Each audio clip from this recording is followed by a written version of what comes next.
함께 신앙 고백하겠습니다.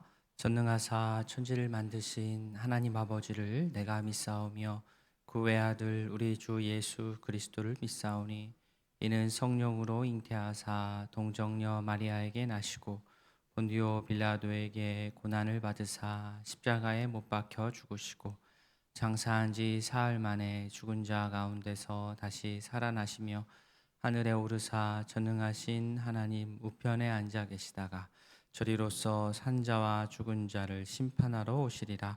성령을 믿사오며 거룩한 공예와 성도가 서로 교통하는 것과 죄를 사하여 주시는 것과 몸이 다시 사는 것과 영원히 사는 것을 믿사옵나이다. 아멘. 찬송 312장 너 하나님께 이끌리어 찬양하겠습니다. 312장입니다.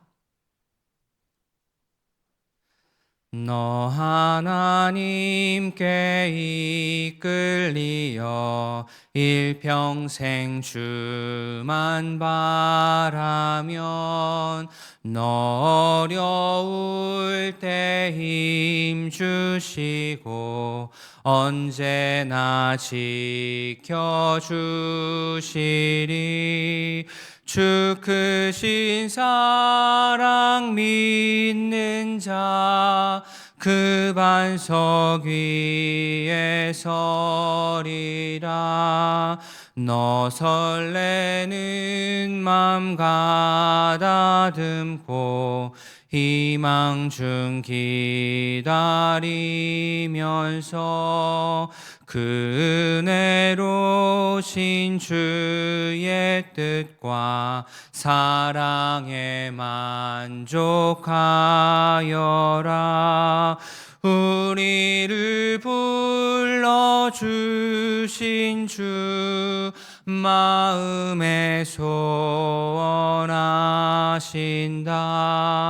주 찬양하고 기도하며 내 본분 힘써다하라.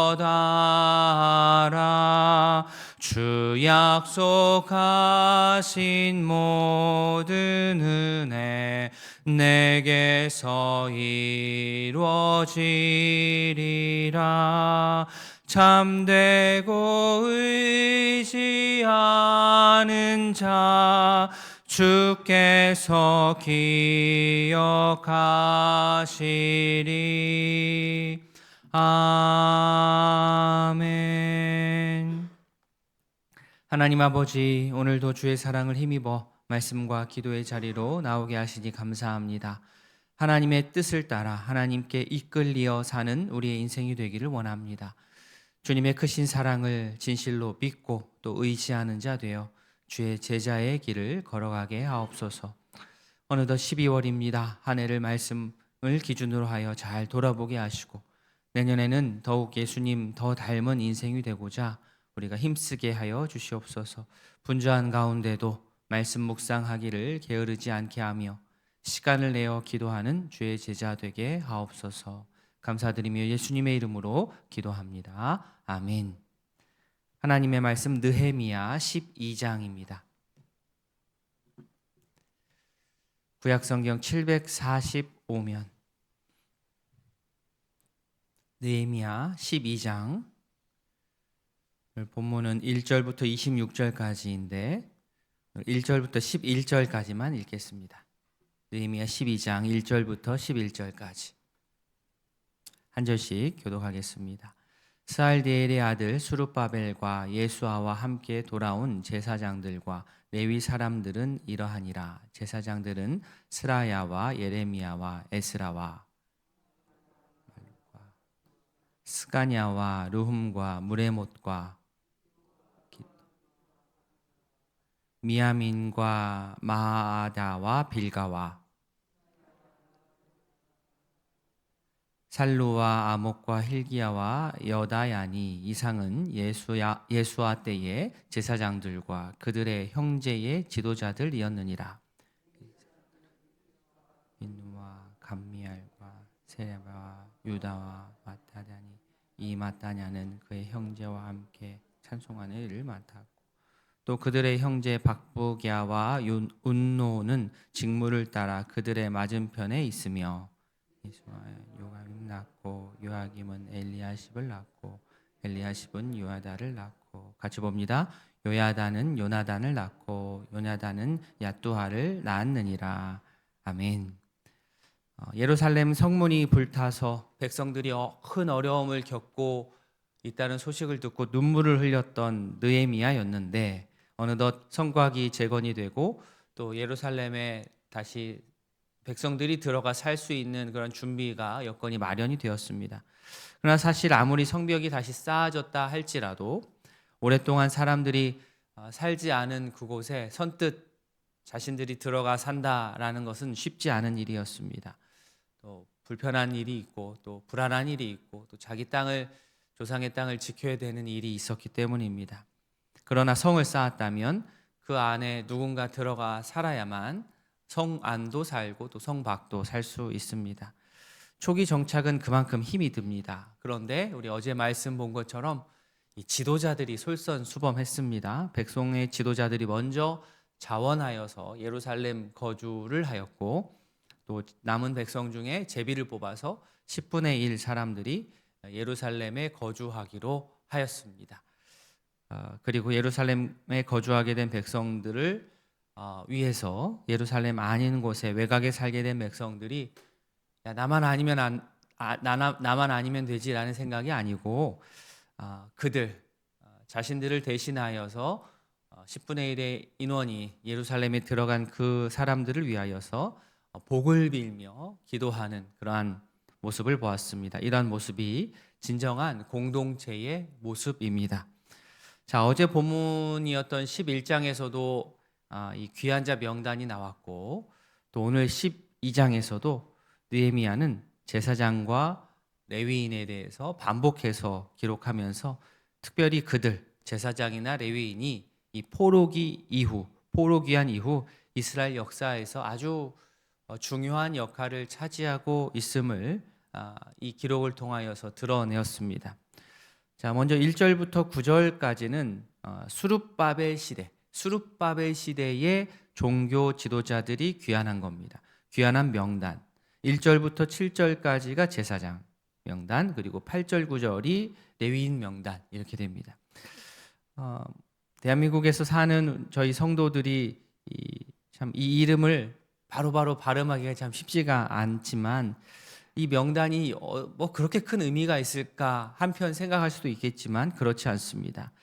이 명단의 나열은 단순한 그냥 반복, 명단, 기록 이게 아니라 하나님의 언약 백성으로서 자신들의 정체성을 확인할 수 있는 그러한 소중한 기록입니다. 포로기 이후에 자칫하면 뿌리도 없이 흩어질 수 있었던 이 하나님의 백성들이 다시 모인 겁니다. 다시 모여서 우리들이 누구인지를 확인하고 우리의 뿌리가 어디로부터 왔는지를 확인하고 자신들이 하나님의 백성이야 라는 것을 확인한 결과로서 나온 그런 명단입니다. 그래서 참 중요합니다. 우리도 그렇지 않습니까? 학교의 출석부에 내 이름이 들어가 있어야 되는 거고 선거철이 되면 선거인 명부에 내 이름이 있어야 되고 가족관계 증명서나 족보에 내 이름이 있어야 되고 또 교회에는 교회 명부에 내 이름이 올라와 있어야 됩니다. 이렇게 내 소속이 분명한 게 중요하고 소속을 확인하는 게 중요합니다. 그리고 나를 앞서 있었던 믿음의 선배들이 어떠한 사람들이 있었고 어떠한 사람들이 어떻게 그 믿음의 발자취를 남겼는지를 아는 것도 너무나도 중요합니다. 새 언약 안에서 우리는 하나님의 백성이고 우리가 이루고 있는 이 교회는 언약 백성의 공동체입니다.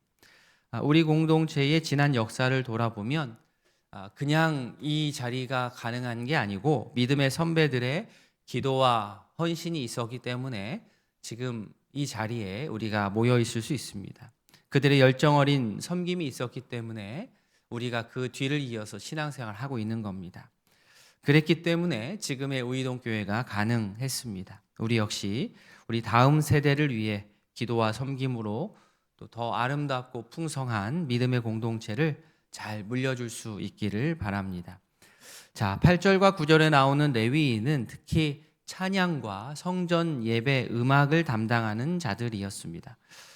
포로귀환 공동체는 단순히 성전 건물을 다시 짓는 회복하는 그 목적만이 아니고 결국에는 궁극적으로는 성전을 통하여서 예배를 회복하는 것, 제사를 회복하고 예배를 회복하는 것이 목적이었습니다. 예배를 이루는 여러 요소가 있겠지만 그중에 빠질 수 없는 것이 바로 찬양입니다. 활발한 예루살렘 예배 뒤에는 이렇게 레위인들의 보이지 않는 헌신이 있었습니다. 이렇게 11절까지가 수룹바벨 명단이고 12절부터 우리가 읽질 않았지만 26절까지는 요야김과 이후 시대의 시대가 좀 다르죠. 그 시대의 제사장 또 레위인의 명단이 또 나옵니다. 그러니까 시대가 거듭할수록 같은 제사고 예배지만 더 체계화가 되고 안정되었습니다. 본문의 이 제사장과 레위인의 계보는 하나님의 백성이 여전히 하나님의 언약 안에서 살고 있다라는 것을 알게 해줍니다. 이스라엘은 바벨론 포로라는 어려운 상황을 경험했습니다. 포로로 잡혀갔을 때 여러 생각이 들었을 것입니다. 나라가 무너지고 성전이 무너지고 할 때에 그때는 아무리 신앙이 좋은 사람이라고도 한 번쯤은 이런 질문을 합니다. 하나님께서 과연 계신가? 하나님께서 우리를 떠나시는 것은 아닌가? 우리가 이렇게 완벽히 망해버리는 것은 아닐까? 이런 생각들이 머릿속에 떠오를 수밖에 없습니다. 그러나 느헤미야는 이런 계보를 통하여서 하나님께서 여전히 이스라엘 백성들을 붙들고 계심을 증명해냈습니다. 비록 백성들은 포로가 되어서 흩어지긴 했지만 하나님께서 계속해서 사역을 감당할 제사장을 세워주셨습니다. 느헤미야 시대뿐만 아니라 지금도 하나님께서는 하나님의 언약에 신실하셔서 주의 이름으로 모인 교회 공동체를 붙드시고 그 교회 공동체를 통하여서 하나님의 일을 해 나가십니다. 바라기는 하나님의 이러한 성실하심과 신실하심을 우리가 믿고 신뢰하고 성도로서 각자에게 맡겨주신 사역을 각자의 자리에서 기쁨으로 감당해낼 수 있기를 진심으로 바랍니다. 하나님의 나라의 일은 보이지 않는 자리에서 묵묵하게 섬기는 손길들을 통하여서 이루어집니다. 완성되어집니다. 24절 뒷부분에 이런 구절이 있습니다. 하나님의 사람 다윗의 명령대로 순서를 따라 주를 찬양하며 감사했다 라고 나오는 것으로 보아 이렇게 백성들 가운데 다윗의 전통을 따라 하나님 중심으로 예배를 회복하는 일이 지금 계속해서 일어나고 있는 것을 볼 수 있습니다. 우리 역시 마찬가지입니다. 우리가 교회를 이룰 때 이 핵심은 예배입니다. 예배를 하나님 중심으로 한두 사람 재능 있는 사람으로 할 수 없습니다. 하나님 중심으로 예배를 회복하고 보이는 섬김도 물론 중요하지만 보이지 않는 곳에서의 섬김 귀하게 여기고 또 성도마다 그 섬김을 자원하고 또 그리하여서 믿음의 공동체 전체가 한 마음으로 연합하여서 하나님이 기뻐하시는 개인, 우리 가정, 또 우리 교회 공동체를 이룰 수 있기를 원합니다. 이러한 귀한 믿음이 우리 때에서 단절되지 않고 끝나지 않고 우리 자녀 손들 세대에 더 아름답고 풍성하게 이루어질 수 있도록 먼저 믿은 우리가 간절히 기도하며 자녀 세대를 잘 세워주는 성숙한 신앙의 어른들 다 될 수 있기를 진심으로 바랍니다. 아멘. 오늘 말씀을 기억하시면서 우리 두 가정을 위해서 기도하겠습니다. 조병순 집사님 가정, 아들의 믿음 회복을 위해서 결혼 문제, 또 손주들 학업 충실할 수 있도록 온 가족 건강할 수 있도록 기도해 주시기 바랍니다. 정옥순 권사님 가정, 참된 믿음의 길 걷도록 성령 충만한 삶, 주님을 닮아갈 수 있도록 아들의 믿음 성장과 손자 현빈, 현우 건강 중에 지혜로운 생활할 수 있도록 기도해 주시기 바랍니다. 환우들의 건강 회복을 위해서 속해 있는 목장을 위해서 수요 기도회를 위해서 이어서 개인의 기도 제목으로 주님께 아뢰도록 하겠습니다. 기도하시겠습니다. 하나님 아버지, 오늘 느헤미야 12장에서 제사장과 레위인의 명단, 계보 우리가 또한 보았습니다. 아버지, 우리가 참 발음하기도 어려운 이 이름들이